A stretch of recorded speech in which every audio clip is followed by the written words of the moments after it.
Gloire soit rendue à l'Éternel Dieu.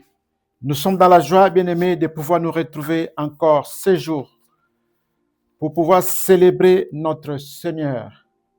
Alors, nous sommes le dimanche 21 décembre 2025 pour notre culte dominical. Nous rendons grâce à l'Éternel Dieu qui nous a tous protégés, qui nous a fait du bien, qui nous a renouvelé son souffle de vie. Sans plus tarder, ce matin, nous avons un grand thème que nous avons commencé à partager, à savoir l'heure de dire la vérité à l'Église est venue. Et ce matin, nous avons un sous-thème par rapport à cette prédication, par rapport à ce thème. Nous disons, la dîme est-elle valable à ces jours? C'est une question qui nous est posée. Et à cette question, nous allons apporter la réponse. Une réponse venant de la parole de Dieu, une réponse venant de la Bible, et non une réponse venant de l'homme lui-même. Voilà pourquoi, bien-aimés, nous allons commencer par introduire cette parole. Nous disons que c'est aussi l'un des sujets controversés. Pourquoi nous disons controversé? Parce que c'est un sujet qui provoque des discussions suivies et motivées par des opinions ou des interprétations divergentes. Lorsqu'on parle de la dîme, chaque serviteur, chaque enfant de Dieu apporte ses opinions, apporte ses interprétations. Voilà pourquoi nous disons que c'est un sujet controversé. Gloire soit rendue à l'Éternel, notre Dieu.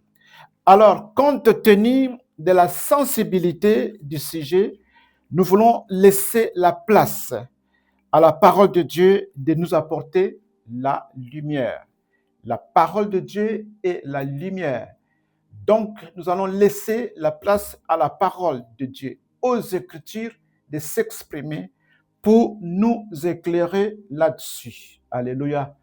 Alors, aujourd'hui, nous allons aborder la première partie de ce sous-thème, à savoir, la dîme est-elle valable à ce jour? Parce que nous aurons beaucoup de choses à vous dire par rapport à cela et on n'aura pas le temps de tout dire aujourd'hui. Amen. Hein? Gloire soit rendue à l'Éternel, notre Dieu. Alors, nous allons vous apporter la définition de la dîme. Qu'est-ce que la dîme? Lorsqu'on parle de la dîme, qu'est-ce que nous comprenons par rapport à cela? Qu'est-ce que la dîme? À l'origine, la dîme est la dixième de tous les revenus que les enfants d'Israël, à savoir les 12 tribus de Jacob, le peuple choisi de Dieu, le peuple aimé de Dieu, les Juifs devraient apporter à l'Éternel d'après l'alliance faite par l'Éternel avec ce peuple dans le désert après leur sortie de l'Égypte, d'où il se trouvait dans l'esclavagisme. Amen. Gloire soit rendue à l'Éternel, notre Dieu. Alors, nous voulons commencer notre prédication par les versets bibliques que nous connaissons bien dans le livre de Malachie, dans son chapitre 3. Nous allons prendre nos Bibles, nous allons commencer dans le livre de Malachie, dans son chapitre 3. Alors, nous sommes dans l'Ancien Testament. Malachie, chapitre 3. C'est le dernier livre de l'Ancien Testament dans la Bible. Malachie, chapitre 3. Et nous allons prendre à partir du verset 7 jusqu'au verset 12. Malachie, chapitre 3, à partir du verset 7 jusqu'au verset 12. Alors, je vais vous demander,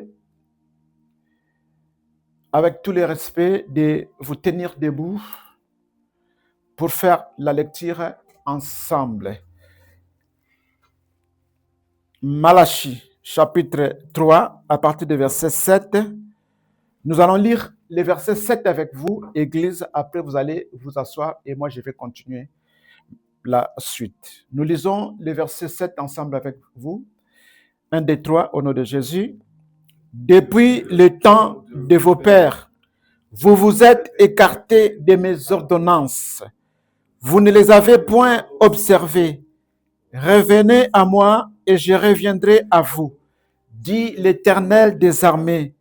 Et vous dites, en quoi devons-nous revenir? Amen. Hein? Nous prenons place, que le nom de l'Éternel soit loué, que le nom de notre Seigneur soit glorifié. Alors, moi, je vais continuer la lecture. Comme j'avais dit, c'est jusqu'au verset 12. Alors, je lis le verset 8. Un homme trompe-t-il Dieu, car vous me trompez, et vous dites, en quoi t'avons-nous trompé? Dans les dîmes et les offrandes. Le verset 9. Vous êtes frappés par la malédiction, et vous me trompez, la nation tout entière. Le verset 10. Apportez à la maison du trésor toutes les dîmes, afin qu'il y ait de la nourriture dans ma maison. Mettez-moi de la sorte à l'épreuve, dit l'Éternel des armées. Et vous verrez si je n'ouvre pas pour vous les écluses des cieux, si je ne répands pas sur vous la bénédiction en abondance. Pour vous, je menacerai celui qui dévore, et il ne vous détruira pas les fruits de la terre. Et la vigne ne sera pas stérile dans vos campagnes, dit l'Éternel des armées. Et le verset 12 pour clôturer. Toutes les nations vous diront heureux, car vous serez un pays de délices, dit l'Éternel des armées. Amen. Hein? Alors, je voulais apporter une précision par rapport à cette parole. Je voulais d'abord vous parler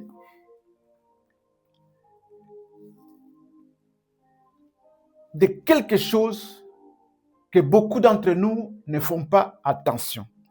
Il est important de donner le contexte dans lequel le prophète Malachie avait écrit ses livres. C'est très, très, très capital. C'est très important. Alors, quel est ce contexte? Le contexte est celui-ci.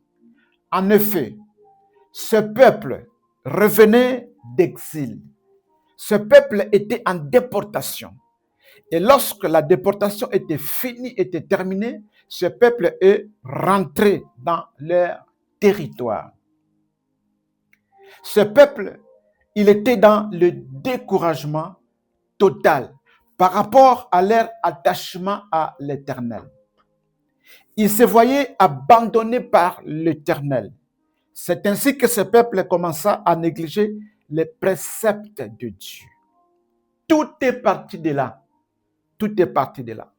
C'est pourquoi, bien aimé, on a dit, lorsque nous voulons comprendre la parole de Dieu, nous devons appeler l'Esprit de l'Éternel, le Saint-Esprit. Et nous avons dit, ce n'est pas à nous de convaincre l'homme, mais c'est aux Écritures, à l'Esprit de l'Éternel de parler pour pouvoir convaincre l'homme.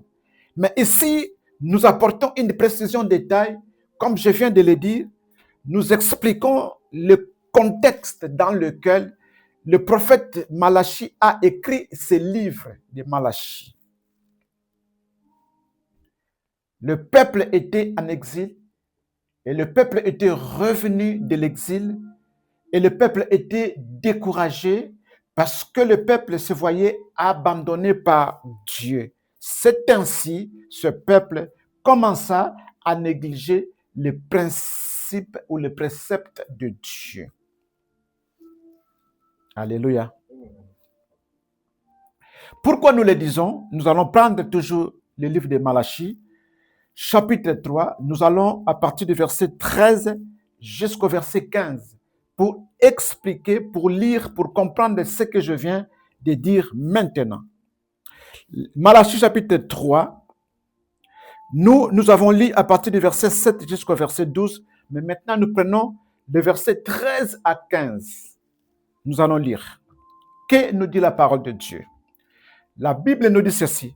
Vos paroles sont rudes contre moi, dit l'Éternel. Voilà. C'est l'Éternel qui s'adresse à qui? À ces peuples-là, son peuple, les enfants d'Israël, qui étaient en exil et qui sont revenus. Dieu commence à leur parler. Il dit, vos paroles sont rudes contre moi. Dieu était en train de suivre, d'entendre leurs paroles, n'est-ce pas? Le verset 14. Vous avez dit, c'est en vain que l'on sert Dieu. Voilà comment ce peuple-là parlait. C'est en vain qu'on sert Dieu. Qu'avons-nous gagné à observer ses préceptes et à marcher avec tristesse à cause de l'Éternel des armées? Voilà, ils se plaignaient de leur situation, de leur sort. Ils se voyaient abandonnés par Dieu.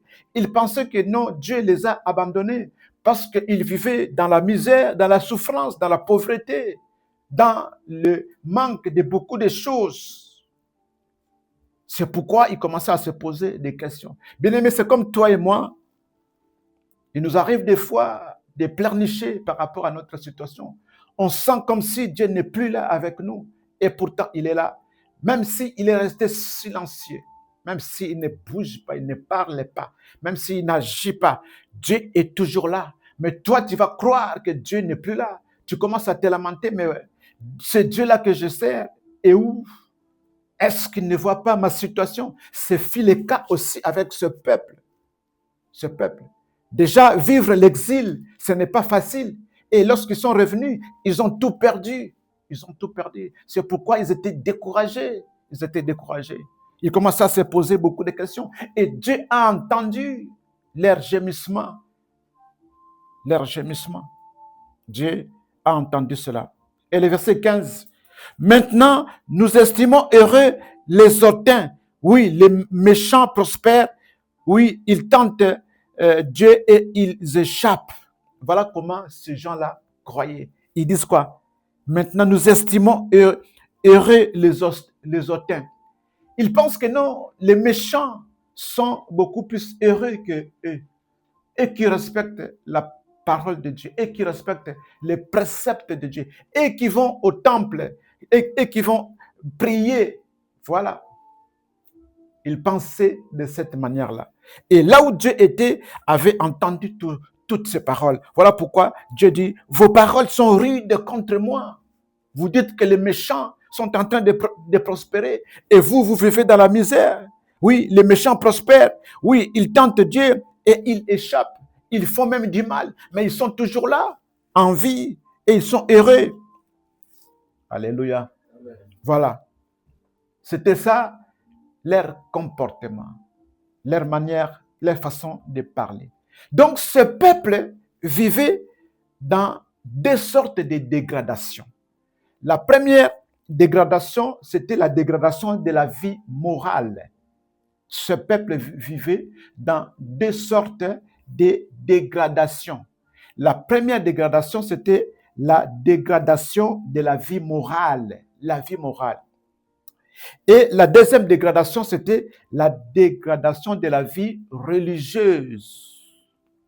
Voilà. Alors, on va expliquer la dégradation de la vie morale. La dégradation de la vie morale se trouve dans le livre de Malachie toujours, dans son chapitre 2, à partir du verset 11 jusqu'au verset 16. La dégradation de la vie morale. Lorsqu'ils sont revenus de l'exil, c'est de cette manière-là que ce peuple-là vivait. Alors, je lis le verset 11 jusqu'au verset 11.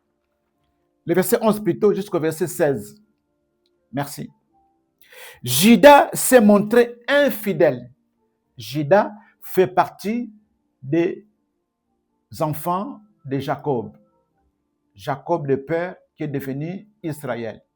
Les 12 tribus d'Israël. Amen. Hein?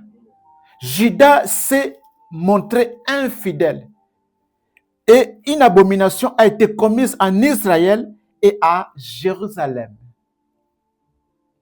Car Judas a profané ce qui est consacré à l'Éternel, ce qu'aime l'Éternel.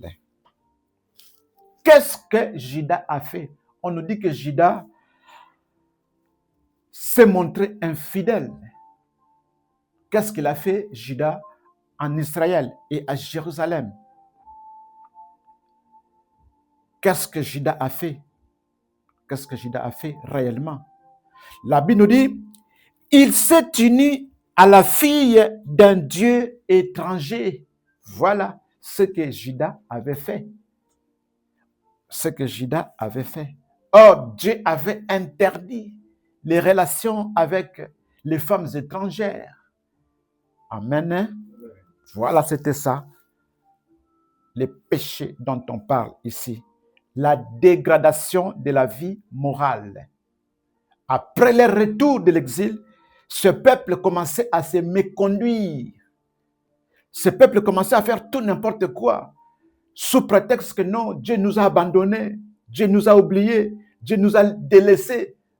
Et Dieu a entendu ces paroles que nous venons de voir. Et Dieu nous montre maintenant leur comportement, leur conduite.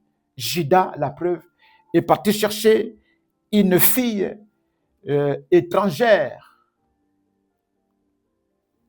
Amen. Hein? Amen. Le verset 12. L'Éternel retranchera l'homme qui fait cela. Donc Dieu n'était pas content. Dieu dit non, non, non, non. Vous ne respectez pas mes ordonnances, mes préceptes. J'avais dit pas question d'aller épouser des femmes étrangères.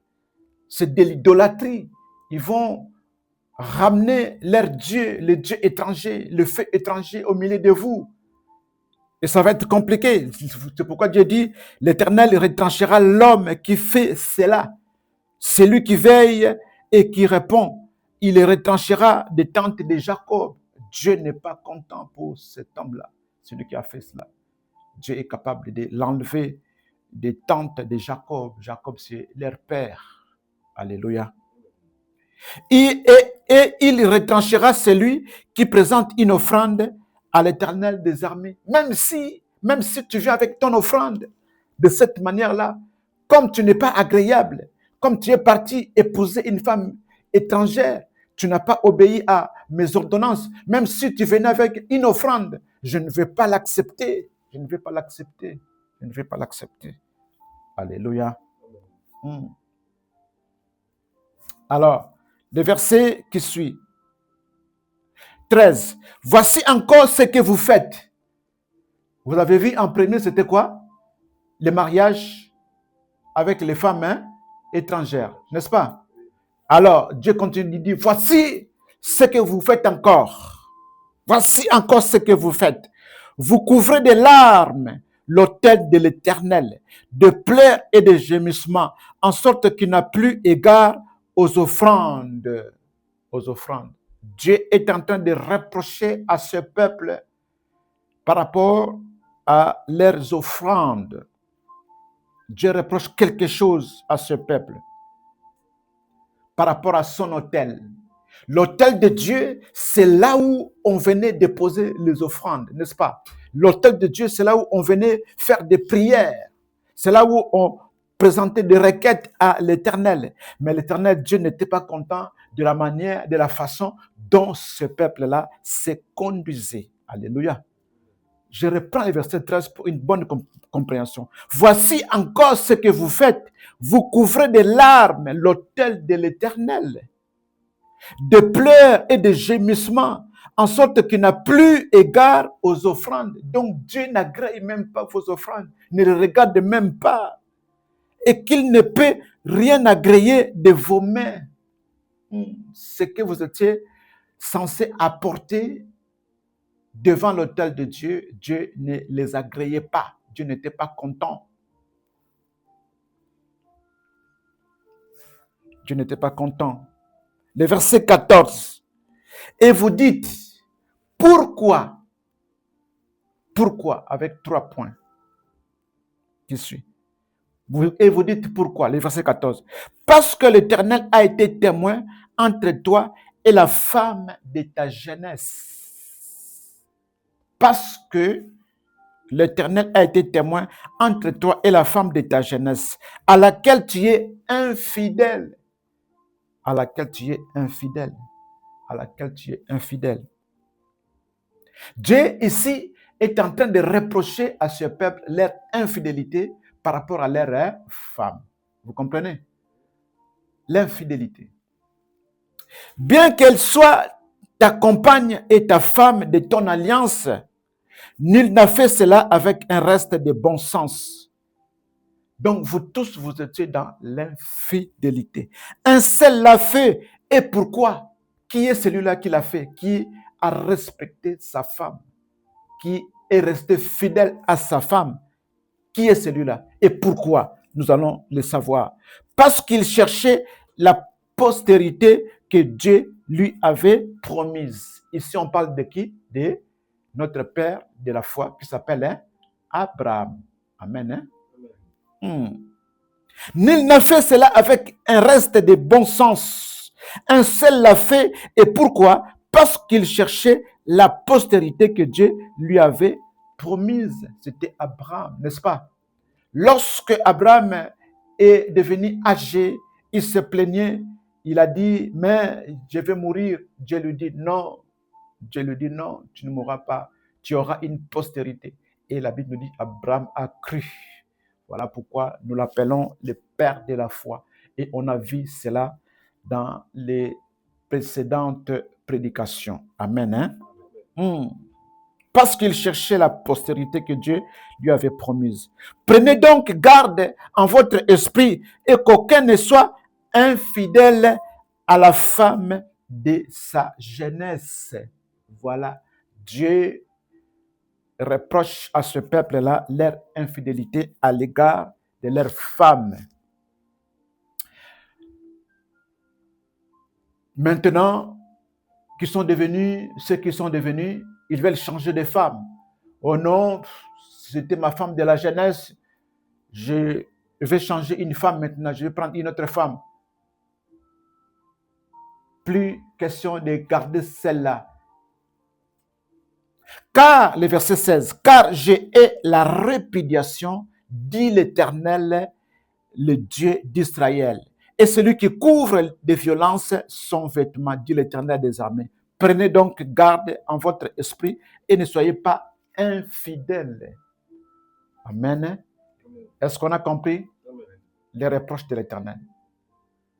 Compte tenu de la dégradation de la vie morale, avec la complicité des sacrificateurs, le peuple avait trahi le précepte de l'Éternel sur leur relation conjugale, comme on vient de le montrer là.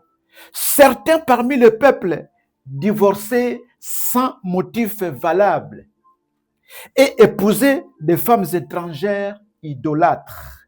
Voilà ce qui ne plaisait pas à l'Éternel Dieu. Alléluia.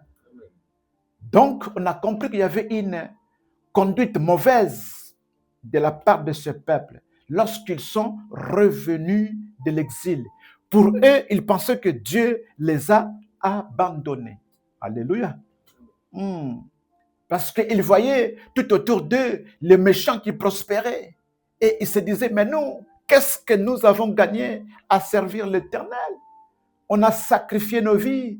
Tous les jours, on va à l'église. Tous les jours, on va au temple. La prière, les intercessions, les jeûnes, les moments d'évangélisation. Mais regardez-nous comment on est.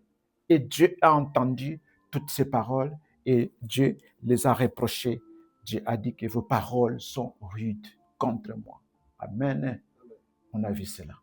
Maintenant, nous voulons parler de la dégradation de la vie religieuse. Parce qu'on avait dit, ils étaient dans deux sortes de dégradation. La première dégradation, c'était la dégradation de la vie morale, c'est-à-dire l'infidélité à l'égard de leurs femmes. Ils commençaient à changer de femme, ils commençaient à divorcer n'importe comment, sans raison valable. Et ils épousaient des femmes étrangères qui étaient idolâtres. Amen. Hein? Maintenant, nous allons voir la dégradation de la vie religieuse. La dégradation de la vie religieuse, nous sommes dans le livre de Malachie toujours, dans son chapitre 3, et nous prenons le verset 7. jusqu'au verset 8. C'est là où on a commencé notre lecture, si vous vous souvenez encore. Amen. Hein? Très important. Aujourd'hui, c'est le premier dimanche. Nous allons finir ou terminer cette prédication le dimanche prochain.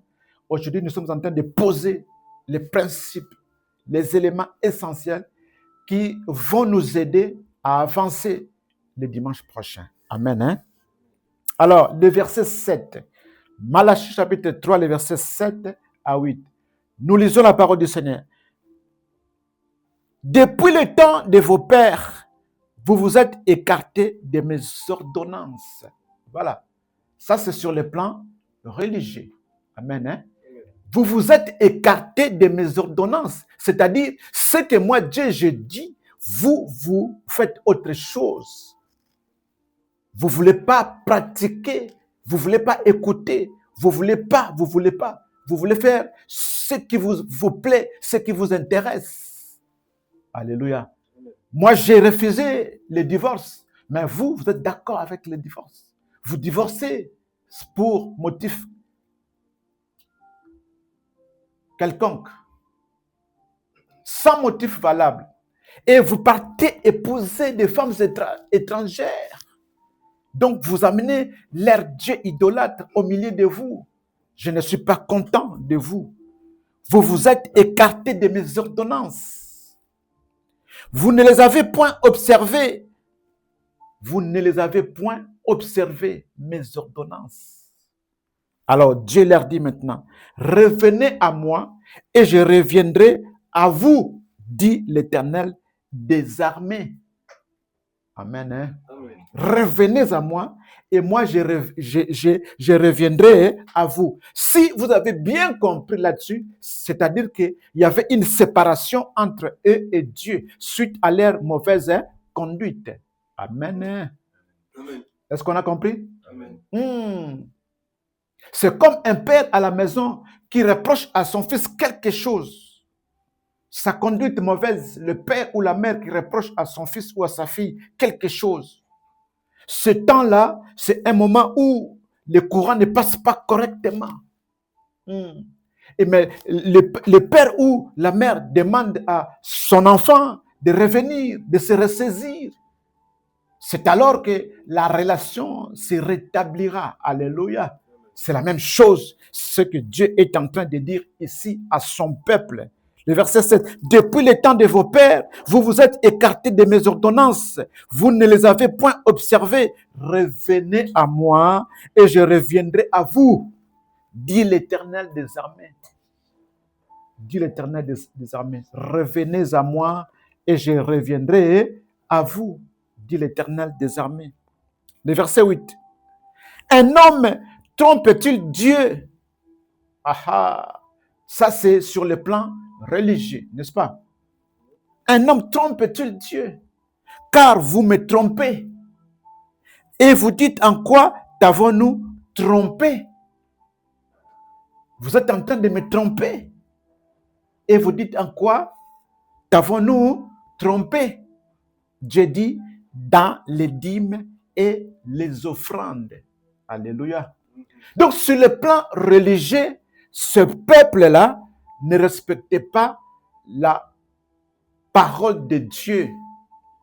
Ils étaient en train de tromper Dieu dans les dîmes et dans les offrandes. C'est pourquoi Dieu dit, revenez à moi, c'est alors que moi aussi je reviendrai à vous. Parce que depuis le temps de vos pères, vous vous êtes écartés de mes ordonnances. Voilà. Vos pères étaient fidèles à moi, mais vous, ce n'est pas le cas. Vous vous êtes écartés de mes ordonnances. Alléluia.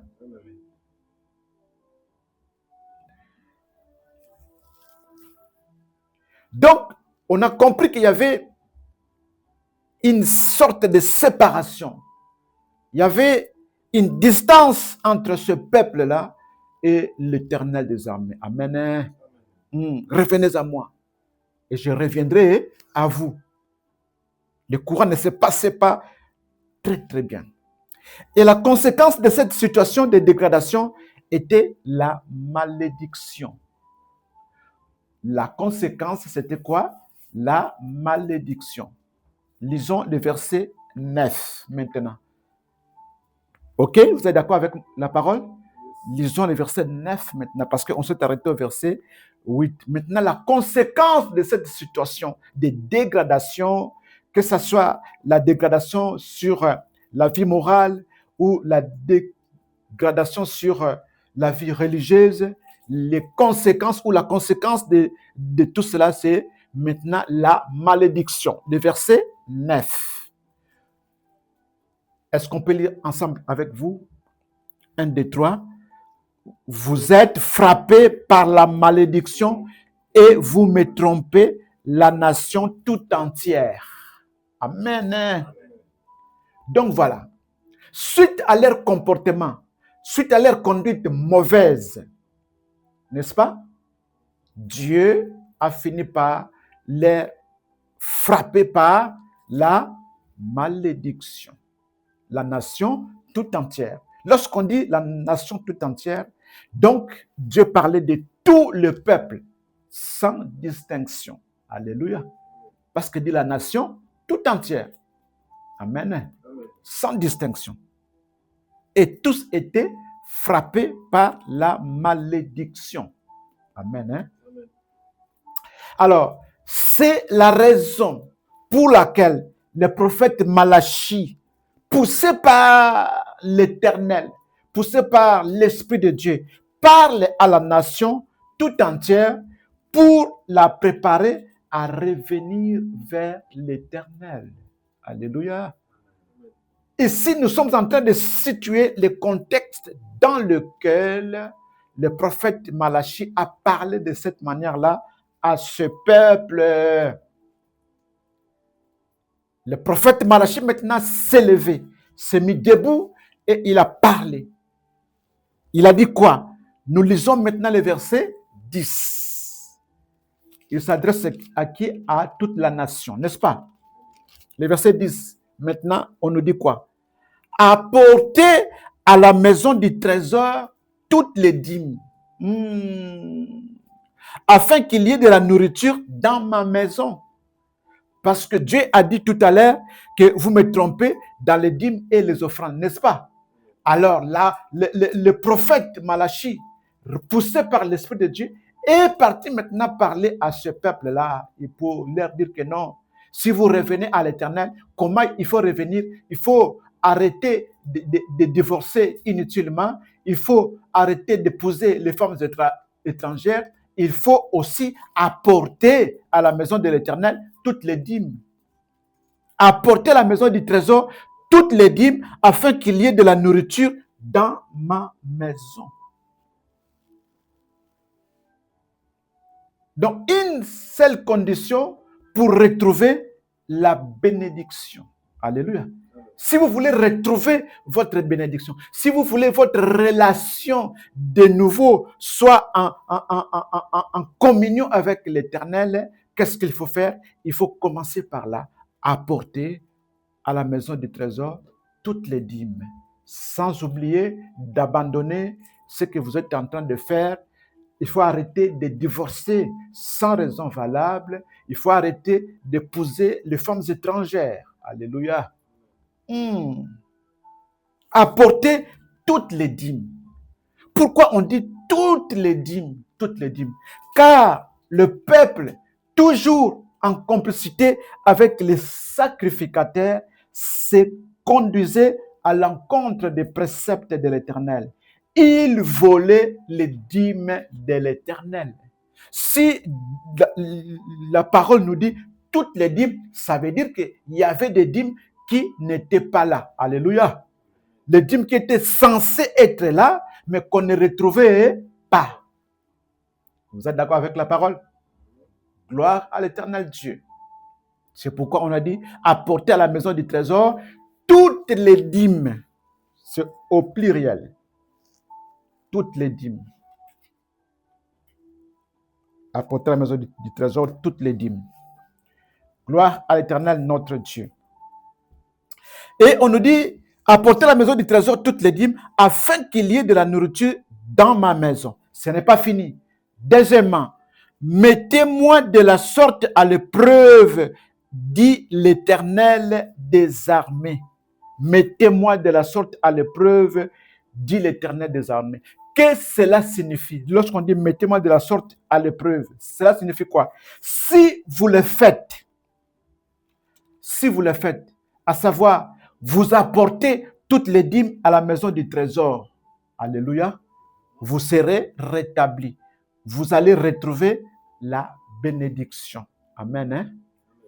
Lorsqu'on dit mettez-moi de la sorte à l'épreuve, dit l'Éternel des armées. C'est-à-dire, si vous le faites, vous pratiquez, vous obéissez, vous faites ce que je vous demande, c'est-à-dire d'apporter à la maison du trésor toutes les dîmes, hein, vous serez rétablis et vous allez retrouver votre bénédiction. Parce qu'au moment où je vous parle, vous êtes frappés par la malédiction. C'est selon le verset 9, n'est-ce pas?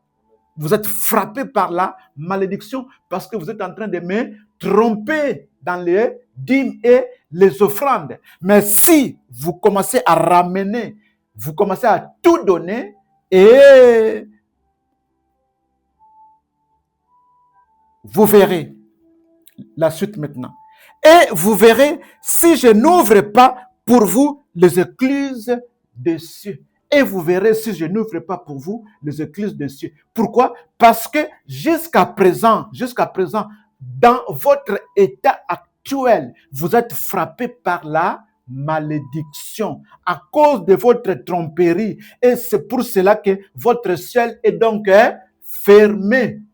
On a compris? Amen. Gloire à l'Éternel. Donc, pour débloquer la malédiction, pour appeler donc la bénédiction, il faut obéir à la parole de Dieu, apporter. Lorsque vous allez apporter, c'est alors que je vais enlever la malédiction qui pèse sur vous.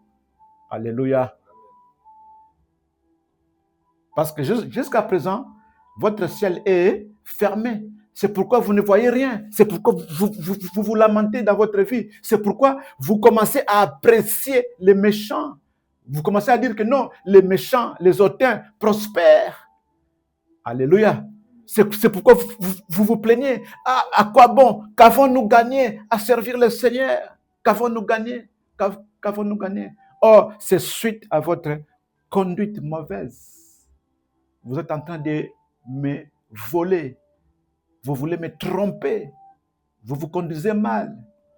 Vous vous divorcez avec vos femmes de la jeunesse pour en épouser d'autres femmes. Et surtout, vous allez chercher des femmes étrangères qui sont idolâtres. Tout cela, ce n'était pas agréable à l'Éternel Dieu. Ça ne plaisait pas à Dieu. Amen. Hein? Alors, là, c'est le verset 10. Ce n'est pas encore fini. Et vous verrez si je n'ouvre pas pour vous les écluses des cieux, si je ne répands pas sur vous la bénédiction en abondance. On a vu cela? Si je ne répands pas sur vous la bénédiction en abondance. Le verset 11. Pour vous, je menacerai celui qui dévore et il ne vous détruira pas le fruit de la terre. Et la vie ne sera pas stérile dans votre campagne, dit l'Éternel des armées. Donc, le Seigneur sera alors votre défenseur.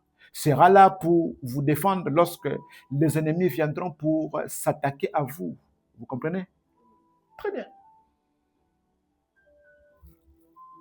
Le verset 12. Toutes les nations vous diront heureux. Toutes les nations vous diront heureux. Maintenant, vous n'êtes pas encore heureux, mais lorsque vous allez appliquer ce que je vous demande, toutes les nations vous diront heureux, heureux, heureux. Car vous serez un pays de délices, dit l'Éternel des armées. Vous serez, c'est au futur, n'est-ce pas? Un pays de délices. Simplement lorsque vous allez revenir à moi, lorsque vous allez observer mes préceptes. Mais jusqu'à présent, vous n'avez pas encore fait cela. C'est pourquoi vous subissez la conséquence de tous vos péchés. Alléluia. Vous êtes dans cet état. Le ciel est fermé, bloqué, pas de bénédiction. Vous êtes frappés par la malédiction parce que vous êtes des voleurs. Vous êtes des voleurs. Vous êtes des voleurs. Vous êtes aussi des infidèles. Alléluia. Voilà ce que l'Éternel reprochait premièrement à ce peuple-là. Le contexte, nous sommes en train de situer le contexte, c'est très important, dans lequel cette parole a été prêchée. Amen. Hein? Alors, en quoi consistait la tromperie de ce peuple à l'égard de l'Éternel? Parce que Dieu a dit, vous me trompez, n'est-ce pas? Le peuple trompé Dieu, il a bien dit dans les dîmes et les offrandes, mais ça s'est passé de quelle manière? Amen. Hein? C'est ce que nous voulons apprendre. Malachie, chapitre 1er. Malachie, chapitre 1er. Si vous avez bien regardé jusque-là, on n'a pas encore quitté le livre de Malachie, n'est-ce pas? Depuis qu'on a commencé avec Malachie, chapitre 3, on est resté dedans. On a vu chapitre 2, chapitre 3.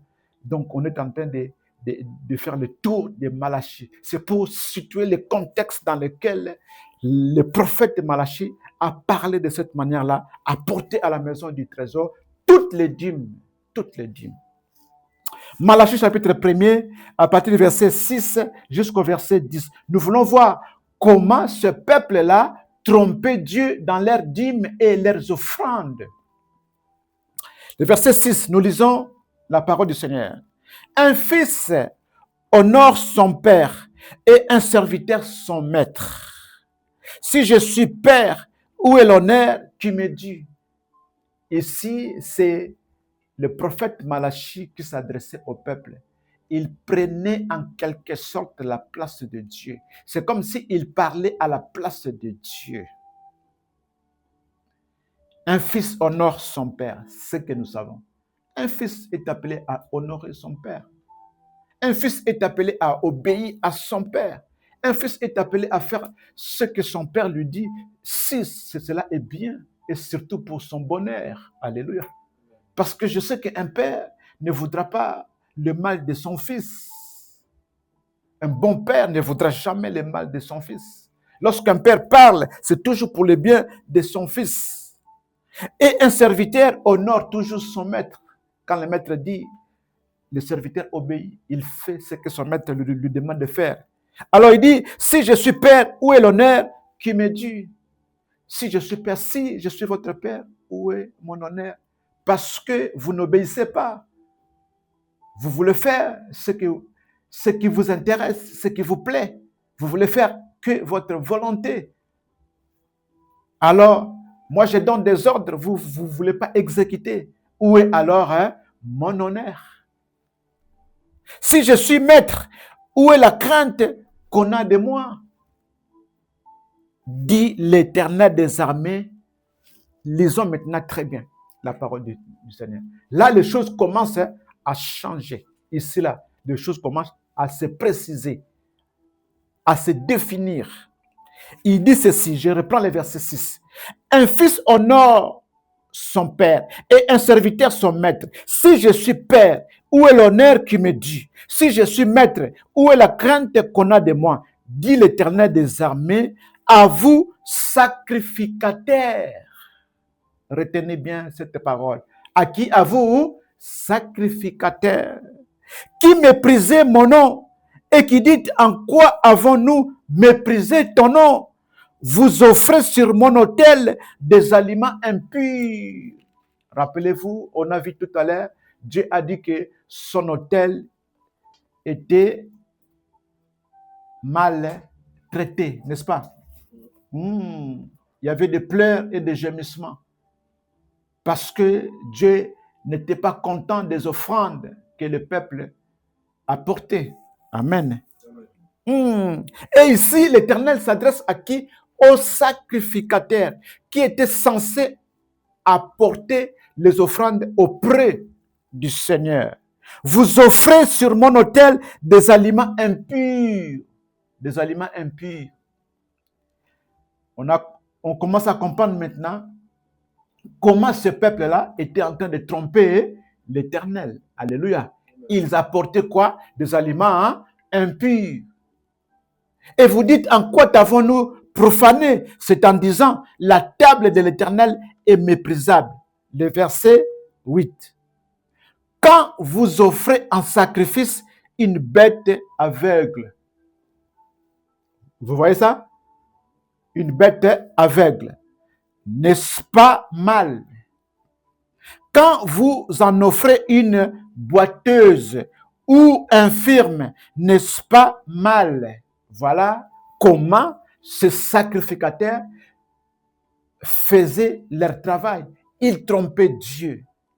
Ils amenaient des bêtes malades, des bêtes aveugles, des bêtes boiteuses ou infirmes. Et ils les présentaient en sacrifice d'offrande à l'Éternel. Et Dieu n'était pas content.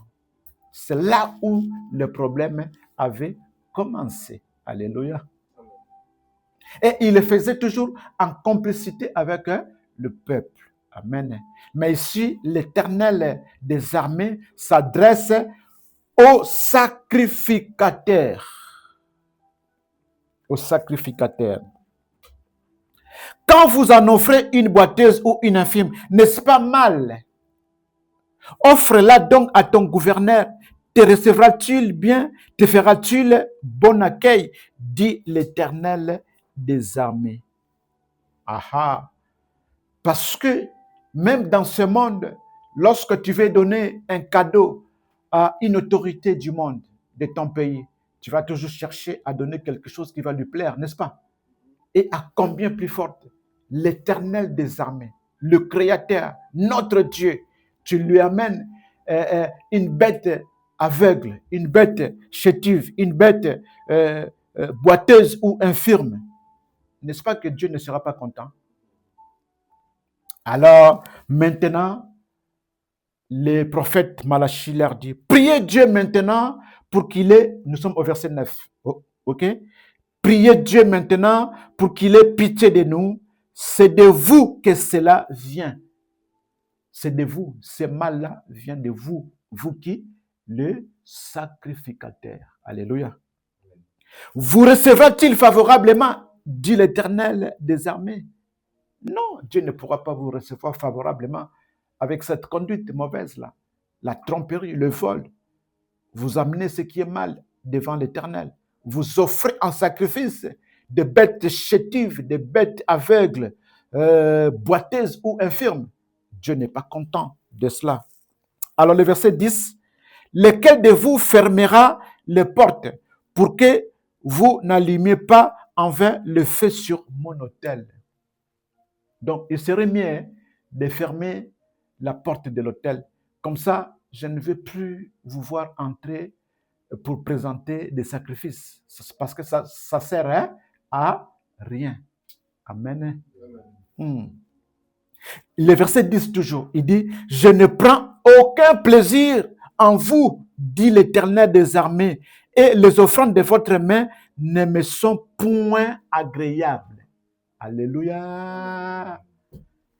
Je reprends. Je ne prends aucun plaisir en vous. En vous qui? Sacrificateurs, dit l'Éternel des armées. Et les offrandes de votre main ne me sont point agréables. Alléluia. Qu'est-ce que cela signifie? Cela signifie, lorsqu'on dit ne me sont point, ça veut dire qu'avant, ces offrandes étaient comment? Agréables, n'est-ce pas? Mais à ce jour, ces offrandes ne sont plus agréable. Suite à quoi? À votre mauvaise conduite. Parce que vous êtes en train de voler. Vous êtes en train de tromper. Alléluia. On a compris? Gloire à l'Éternel, notre Dieu. Pourquoi nous disons que ce sont les sacrificateurs? Car ce sont les sacrificateurs qui avaient la charge de recevoir les dîmes et les offrandes du peuple et ensuite les présenter à l'Éternel selon l'alliance faite entre l'Éternel et ce peuple dans le désert pour la terre promise. Amen. Dieu reproche à qui? Aux sacrificateurs, parce que c'était eux qui étaient censés prendre les offrandes et les dîmes auprès du peuple et allez maintenant les présenter à l'Éternel dans son autel. Alléluia. Amen. Gloire à l'Éternel. On parle de l'alliance de l'Éternel, l'alliance de Dieu, l'alliance de l'Éternel. L'alliance de l'Éternel faite avec ce peuple dans le désert. Voici donc l'alliance de l'Éternel faite avec les enfants d'Israël dans le désert pour la terre promise. Parce que, rappelez-vous, Dieu a envoyé Moïse pour aller libérer ce peuple qui était esclave en Égypte et pour les amener où? À la terre promise. Et arrivé dans le désert, Dieu a fait alliance avec ce peuple. Amen. Nombre, chapitre 18. Nous voulons voir cette alliance. En quoi consistait cette alliance? Cette alliance disait quoi? Cette alliance expliquait quoi? Cette alliance voulait quoi au juste? Nombre, chapitre 18, nous allons prendre le premier verset jusqu'au verset 7. Nombre 18, premier verset, verset 7. Je lis la parole du Seigneur au nom de Jésus-Christ de Nazareth. L'Éternel dit à Aaron. Qui était Aaron? Aaron, le grand frère de Moïse. Vous connaissez l'histoire, non? Voilà. L'Éternel dit à Aaron, toi et tes fils et la maison de ton père avec toi, vous porterez la peine des iniquités commises dans le sanctuaire. Toi et tes fils avec toi, vous porterez la peine des iniquités commises dans l'exercice de votre sacerdoce. On parle de sacerdoce qui a été accordé à Aaron et à ses fils. Ça veut dire quoi? Ça veut dire en ce qui concerne la vie religieuse, c'est Aaron et ses fils qui vont s'en occuper. Alléluia.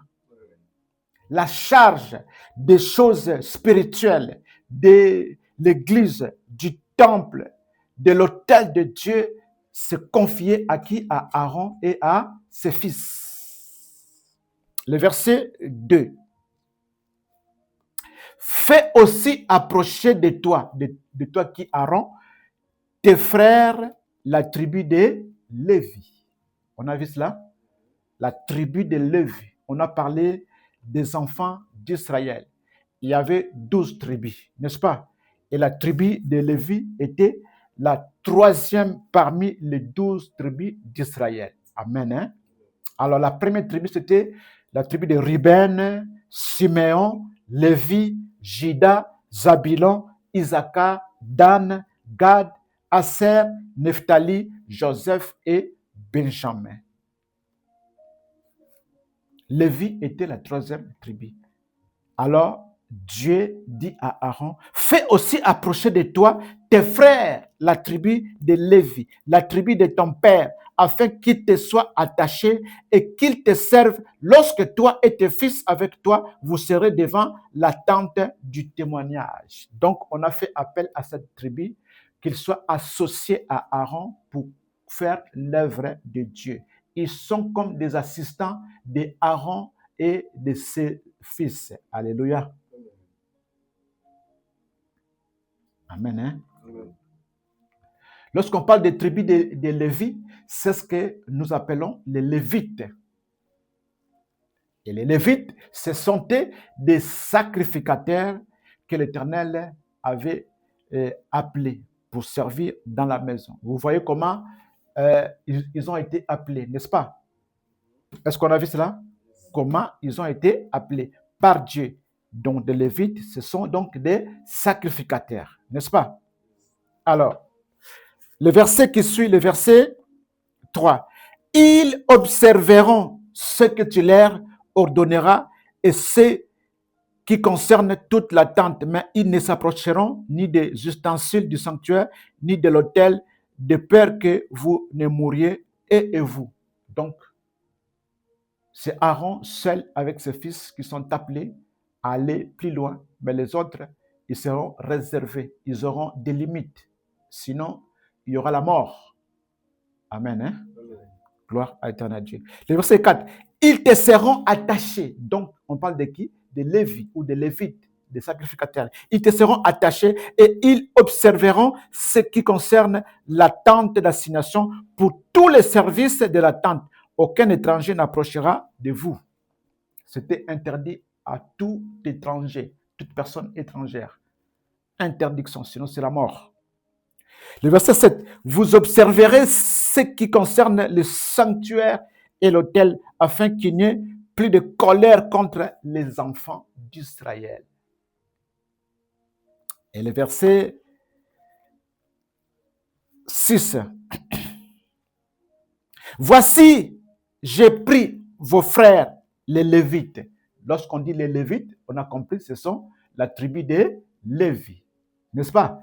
Voici, j'ai pris vos frères, les Lévites, du milieu des enfants d'Israël, donnés à l'Éternel. Ils vous sont remis en don pour faire le service de la tente d'assignation. Amen. On a vu cela? Ils sont appelés pour faire quoi? Le service de la tente d'assignation. Excusez-moi. C'est pour faire l'œuvre de Dieu ou dans le temple. On a vu cela? Très bien. Nous sautons. Nous prenons le verset 25.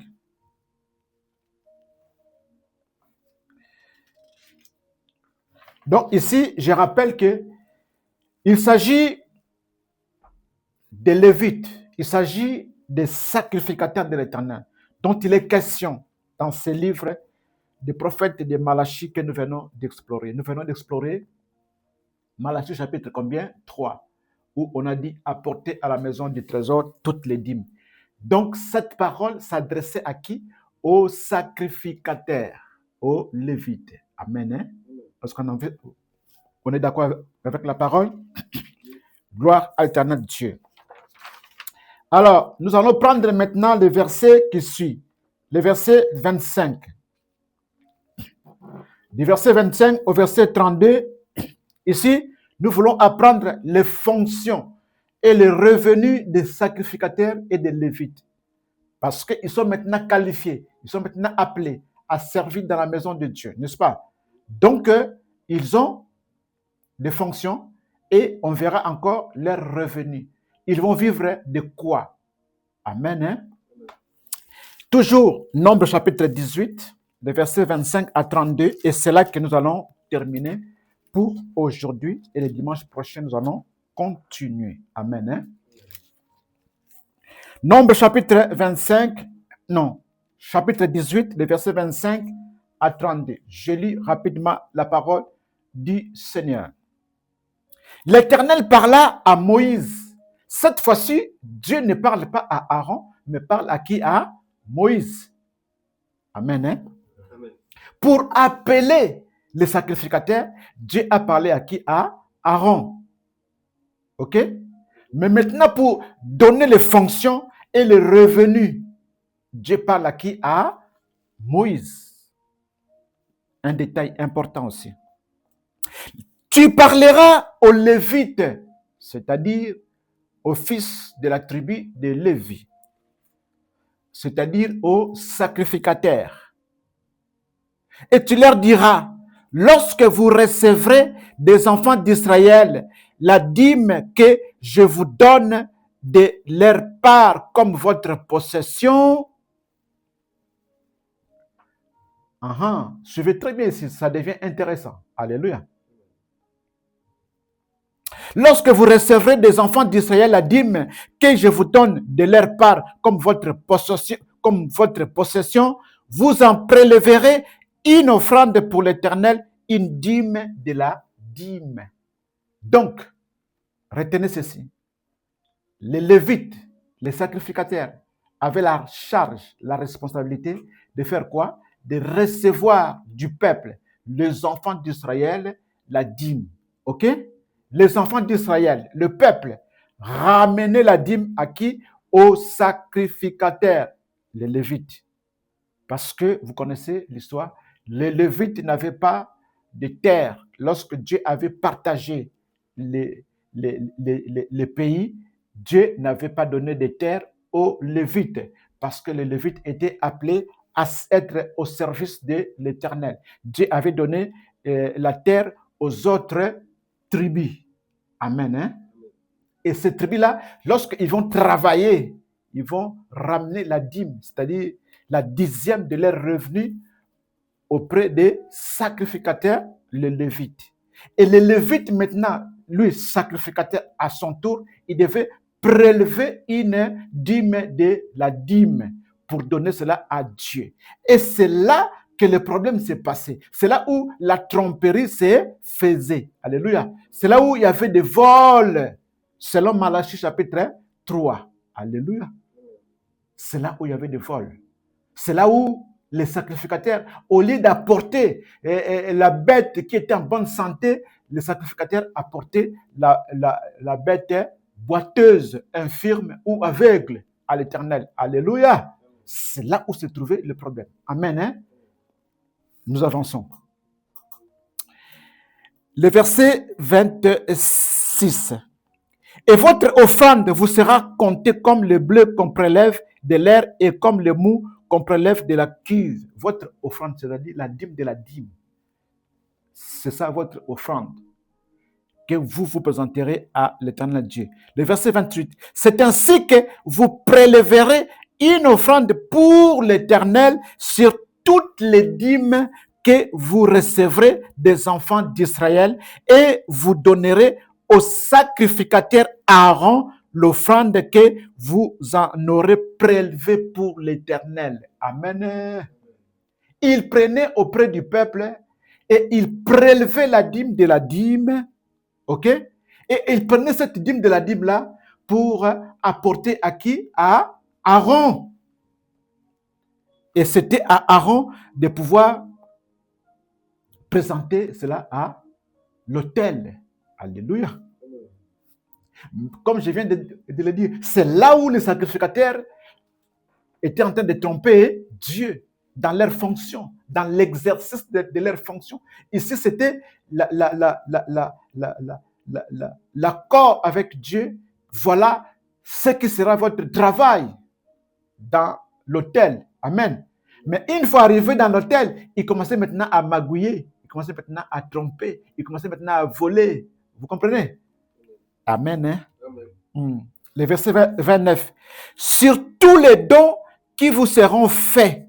Voilà, on parle maintenant des dons, de libéralité, des choses comme ça, n'est-ce pas? Sur tous les dons qui vous seront faits. Vous prélèverez toutes les offrandes pour l'Éternel, sur tout ce qu'il y aura de meilleur. Vous prélèverez la portion consacrée. Qu'est-ce que Dieu a dit? Ce qui sera de meilleur. On a vu ça? Mais tout à l'heure, on a vu dans Malachie, il portait quoi? Il présentait quoi? Ils offraient quoi? Les infirmes, les aveugles, les boiteuses. Alléluia. Amen. Amen.